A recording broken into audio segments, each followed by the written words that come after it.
Surprise, motherfucker! The king is back!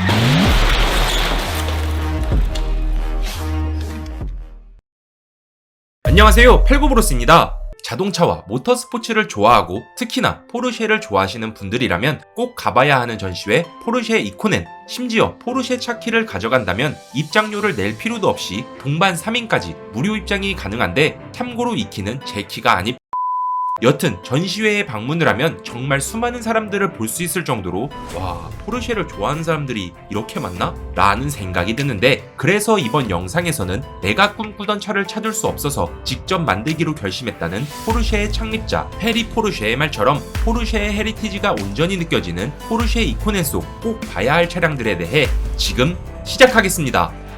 포르쉐 718 카이맨과 박스터의 시작. 전시회에 들어가자마자 가장 먼저 보이는 오픈힐 방식의 718 포뮬러2.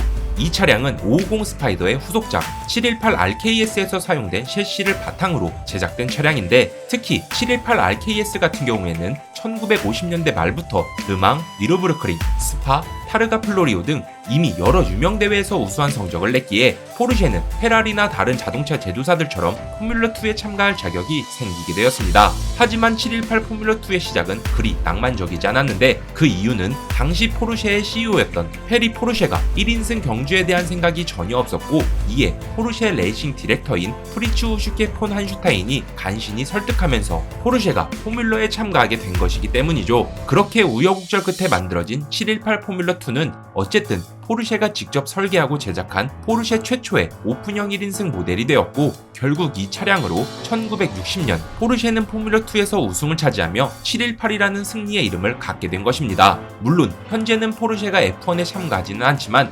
718이라는 그 이름은 718 카이맨, 박스터에 새겨지면서 그 DNA를 이어나가고 있기도 하죠. 헐리우드 레전드 제임스 딘이 사랑했던 550 스파이더.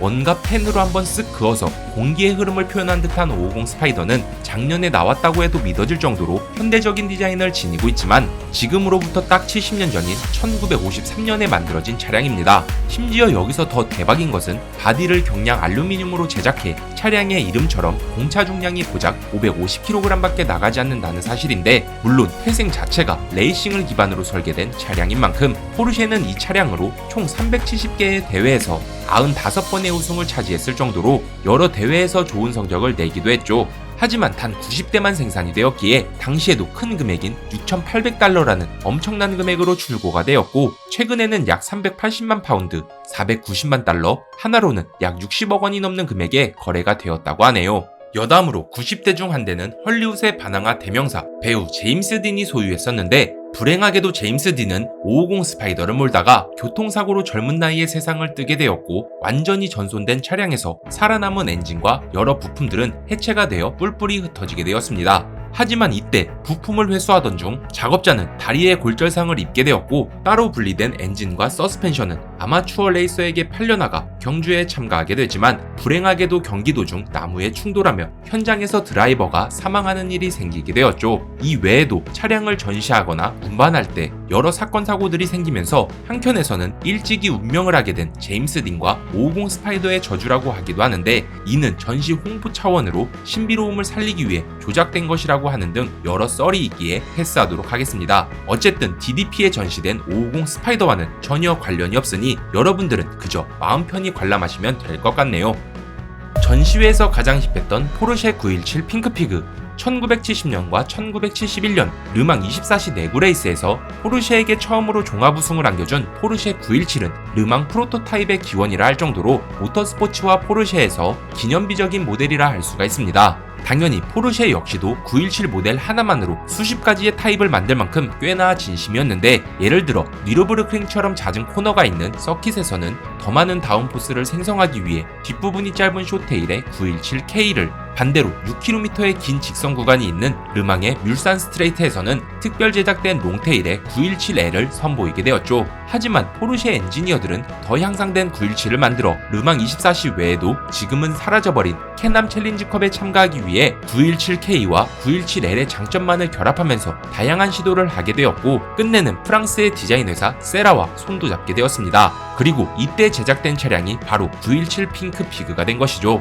핑크피그라 분홍돼지라는 그 이름처럼 사실 이 리버리를 제가 처음 접했을 때 모든 모터스포츠의 스폰서가 붙듯 우리 돼지 한돈처럼 독일의 돼지 낙농업협회나 회사들이 대형 스폰서로 붙은 건가? 라는 생각이 들었지만 이런 리버리를 포르쉐가 선보였던 이유는 사실 전혀 다른 곳에 있었습니다. 세라에서 각종 풍동 실험을 거쳐 점점 비대해진 917의 외관은 실제로도 포르쉐 이름을 달고 나온 차량 중 가장 전폭이 넓은 차량이 되었고, 이에 당시 포르쉐의 디자이너였던 아나톨 라피는 포르쉐의 상징과도 같던 917이 내부에서 자체적으로 만들어진 것이 아니라 외부 인력까지 투입되었다는 사실이 마음에 들지 않았는지 포르쉐 공장에 세워져 있던 새로운 917을 보면서 마치 우리 공장이 돼지우리가 된 것 같다라고 말했을 정도였죠. 이 외에도 라이벌 팀이나 여러 사람들 역시도 변해버린 917을 보고 돼지같이 생겼다고 놀려댔는데, 그 조롱에 화답하듯 진짜 돼지로 만들자는 담당 디자이너의 말에 포르쉐는 진지하게 승인을 하게 됩니다. 그렇게 포르쉐는 연습 경기와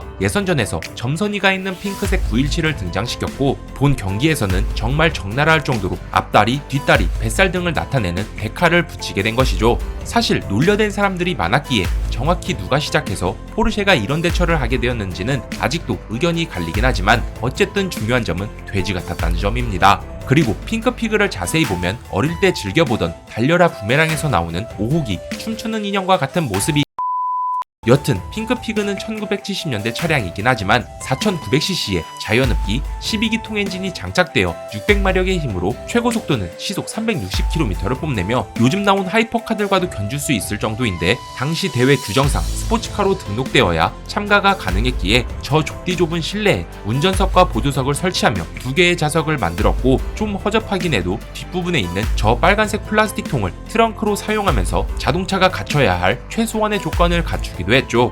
이렇게 전시회에 가장 꽂히기도 하고 실제로도 많은 모터스포츠 팬들에게 강인한 인상을 남긴 핑크피그는 셔츠, 컵, 저금통 등 핑크피그 관련 다양한 상품이 나오면서 포르쉐의 성공적인 마케팅 일환이 되었는데, 여기서 정작 중요한 사실은 본 레이스에서 우승은커녕 24시간의 절반인 12시간만 주행하고 차량 문제로 리타이어를 하게 되었다는 사실입니다. 그 이유는 너무나도 공기역학적인 디자인으로 개선되다 보니 차량은 더욱 빨라지게 되었고, 이에 브레이크 패드의 마모 속도는 포르쉐 엔지니어들의 예상을 뛰어넘을 정도로 빨랐기 때문이죠. 실제로도 경기가 끝나고 차량을 검사하기 위해 브레이크를 분해해보니 패드는 온데간데 없이 디스크에 용접된 것 마냥 붙어 있었다고 하네요.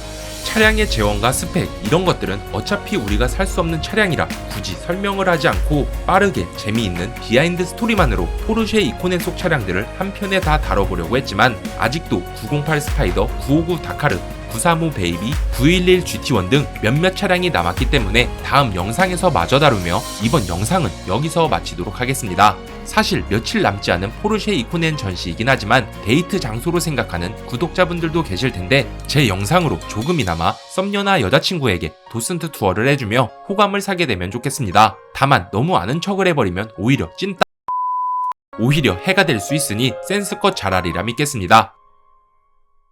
오늘의 정보는 어떠셨나요? 재밌게 보셨다면 좋아요와 구독 부탁드리겠습니다. 끝.